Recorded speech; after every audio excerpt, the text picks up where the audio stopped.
Oi gente, tudo bem com vocês? Hoje o vídeo tá muito interessante, a gente vai falar sobre mais um serial killer, brasileiro também, e esse foi considerado o primeiro do Brasil. Mas, antes de começar o vídeo, eu peço pra você deixar o seu like, se inscrever no meu canal e me seguir nas minhas redes sociais, que eu vou deixar na tela. Vamos falar hoje de Preto Amaral.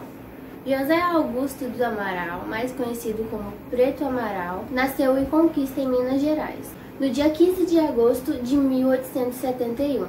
Preto Amaral era filho de escravos, só que pela Lei Áurea ele não seria mais escravo, ele estaria livre. A Lei Áurea é uma lei que foi decretada no dia 15 de maio de 1888. É uma lei onde ela abole a escravidão, ou seja, a partir daquele momento não poderia mais escravizar nenhum negro, fazer ninguém de escravo. E Preto Amaral estava num desses 700 mil negros que foram libertados naquela época. E naquela época já tinha muito preconceito, hoje já tem, imagina naquela época então. Como lá tinha acabado de abolir a escravidão, ainda tinha muito negócio de estar julgando pela cor, então era muito difícil para ele conseguir um emprego, e a única saída que ele conseguiu para poder sobreviver, comer, se manter, foi entrar para o exército. No exército ele participou também da Guerra dos Canudos, que foi uma guerra no sertão, aí foi uma coisa assim, vou deixar uma foto para vocês verem lá, o pessoal, mas não é disso que a gente está falando hoje. Mas diversas vezes Preto Amaral desertou do batalhão, dos batalhões que ele participou. Ele desistiu de estar lá por algum motivo, não sei se era medo, alguma coisa assim, mas sempre ele desistia e saía. E por causa disso, ele foi preso por alguns meses. Então, resumindo, ele era um homem negro naquela época, ele era livre, tinha acabado de ter sua liberdade, e o único jeito dele se sustentar foi ter que entrar pro exército. Ele saiu e até aí tudo bem, uma vida normal, né, normal entre aspas, né, que naquela época eu acho que nenhum negro teve uma vida normal. Então, gente, o tempo foi passando, ele não conseguia emprego e agora ele vivia como um andarilho. Pra quem não sabe, andarilhos são essas pessoas que vivem andando de cidade em cidade, trabalhando, fazendo bicos. Era isso que ele fazia bicos, não tinha casa, ele morava na rua. Em 1926, quando ele já estava aos seus 55 anos de idade, quase praticamente um idoso, né? Aí sim, Preto Amaral cometeu o seu primeiro crime. O primeiro crime foi cometido no dia 5 de 12 de 1926, nesse mesmo ano que ele tinha 55 anos. A sua vítima foi Antônio Sanches, um jovem, né, praticamente de 27 anos de idade. Eu fiz uma pesquisa sobre isso e eu vi um relato de que esse rapaz era bem magro, ele era branco e aparentava ser homossexual, ser gay. Então, esse Antônio também estava com dificuldades para procurar emprego. Aí a gente vê que não é só pro Preto Amaral que tá difícil as coisas, né, nesse tempo. E ele sai da sua casa à procura de trabalho e por uma coincidência ele encontra Preto Amaral por ali na cidade onde ele estava andando. Foi quando ele chega no Antônio, o Preto Amaral, né, e começa a puxar um assunto com ele. Foi aí que Antônio contou a história pra ele, que ele precisava de um emprego, que estava passando fome, por isso que ele era magro. Então o Preto Amaral disse pra ele: vamos ali, vamos almoçar, eu pago o almoço pra você e depois a gente vai fazer um trabalho e eu te pago por esse trabalho. Aí Antônio concordou e eles foram almoçar. E depois desse almoço, eles foram pro tal emprego. Indo para esse emprego, supostamente, era um caminho deserto, longe da cidade, não tinha ninguém para poder ver, para o Antônio poder pedir socorro. Ali, quando o Preto Amaral viu que já não tinha ninguém que podia atrapalhar ele, ele começou a estrangular o Antônio.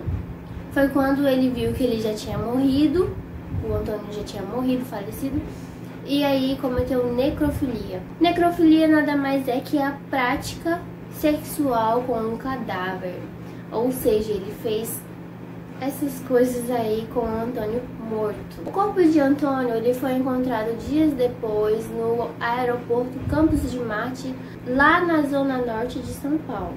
Aí a gente já vê meio que o perfil do Preto Amaral, que ele já escolheu um rapaz magro, de 27 anos. Geralmente homens de 27 anos têm um corpo mais fortinho, né, que pode se defender, mas ele escolheu justamente esse rapaz porque ele tinha o físico bem magro e não conseguiria se defender, atacar Preto Amaral, e foi por isso que ele escolheu justamente esse rapaz. E a gente vai ver também no decorrer dos ataques dele que ele só escolhe homem, rapaz, criança. Só esse perfil, ele não pegou nenhuma menina, uma mulher, só homem, criança. Eu acho que esse daqui, o Antônio, foi o único mais velho, assim, que ele conseguiu pegar e fazer essas coisas.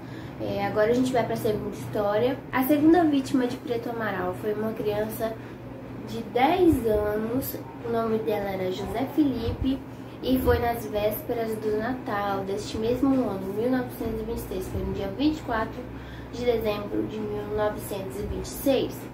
Esse garoto, ele pediu para sua mãe para poder ir na missa, e a mãe dele ficou muito alegre, né, deixou ele ir na igreja. Nossa, meu filho vai na igreja, então deixou ele ir.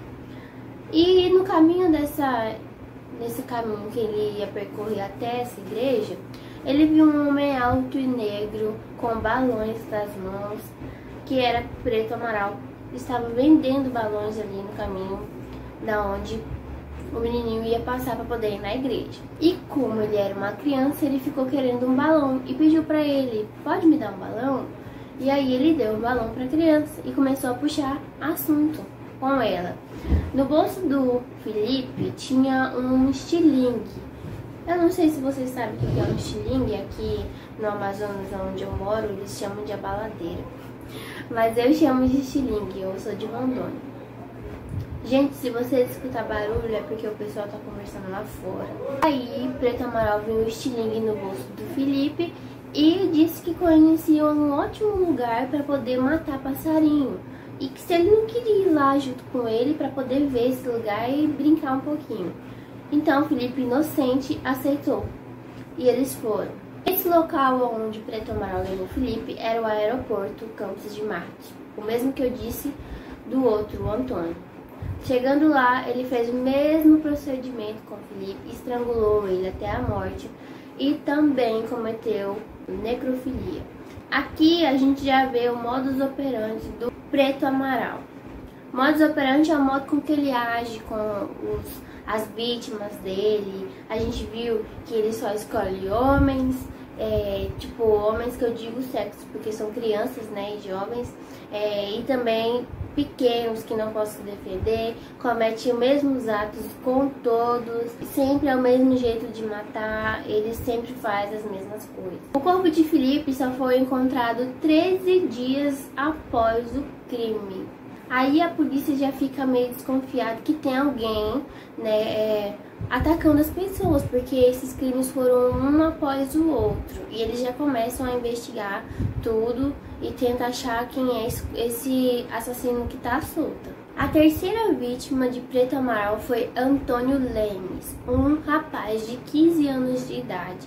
Ele estava lá no bairro da Penha, fazendo um serviço. Foi quando o Preto Amaral avistou ele, começou a puxar assunto, como sempre, e convidou ele, como ele convidou o primeiro, a almoçar com ele, e depois ele tinha um serviço que ele pagaria muito bem para ele se ele fosse fazer esse serviço, e depois ele ia pagar ele. Então Antônio Lemes aceitou e foi do mesmo jeito. No caminho para esse serviço, Preto Amaral atacou ele, matou ele e também cometeu necrofilia com o corpo dele. O corpo de Antônio Lemes foi encontrado um dia após o crime. A polícia já estava atrás de quem era esse serial killer, né? Que já foi considerado aí um serial killer, como todas as mortes foram uma atrás da outra, todas foram com as mesmas características, né? E eles ficaram preocupados e começaram a investigar. Só que, gente, 9 meses antes dele começar a matar, essas pessoas que eu falei pra vocês, ele já tinha tentado violentar uma criança de 9 anos de idade, debaixo de uma ponte. Ele estava trabalhando, essa criança, naquela época era muito comum. Então, Preto Amaral atraiu ele, não sei como, e conseguiu levar ele para debaixo de uma ponte. Chegando lá, ele estrangulou o menino desmaiou e começou a cometer os atos lá com o menino. Foi quando ele escutou vozes de alguém chegando, de algumas pessoas, e ele saiu correndo. Ele pensou que tinha matado a criança, só que a criança estava viva e conseguiu fugir, contou para os seus pais. Só que seus pais não quiseram ir na polícia naquele momento. Então, 9 meses depois, o que acontece? A polícia avisa as pessoas que tá acontecendo isso, que tem alguém matando as crianças e que tá abusando das crianças. Foi aí que os pais dessa criança resolveram ir lá e dar o depoimento de tudo o que tinha acontecido com o filho deles, e o filho deles reconheceu Preto Amaral. Foi aí que ele foi preso, ficou sob prisão preventiva, que ele ia ficar lá até ser julgado. Aí ele foi torturado e confessou os crimes. Mas antes de ser julgado e pegar sua pena, ele morreu de tuberculose dentro da prisão. Eu tenho certeza que antigamente as prisões eram bem precárias, hoje já é horrível. Imagina antigamente, que foi horrível, mas ele também não foi nenhum santo, né? As pessoas, antes de Preto Amaral morrer, queriam que ele fosse torturado até a morte, mas eles não conseguiram nada disso, porque ele já morreu antes de ser julgado, então não teve mais nada que fazer. Então, gente, essa foi a história de Preto Amaral. Se você gostou, deixe seu like, se inscreve no meu canal para me ajudar, para eu poder crescer, deixe nos comentários temas que vocês, outras histórias que vocês gostariam que eu contasse aqui, de serial killers, casos sobrenaturais, que eu tenho um pouco de medo, mas eu posso tentar falar aqui pra vocês. Me segue lá no meu Instagram, por favor, no meu Facebook, e se inscreve aqui no meu canal, deixa muito like. Mesmo que você só esteja assistindo o vídeo porque caiu aqui de paraquedas, mas se inscreve que é de graça, deixa seu like, me ajuda a crescer. Eu tenho certeza que se vocês me ajudarem eu posso trazer conteúdos de maior qualidade para vocês.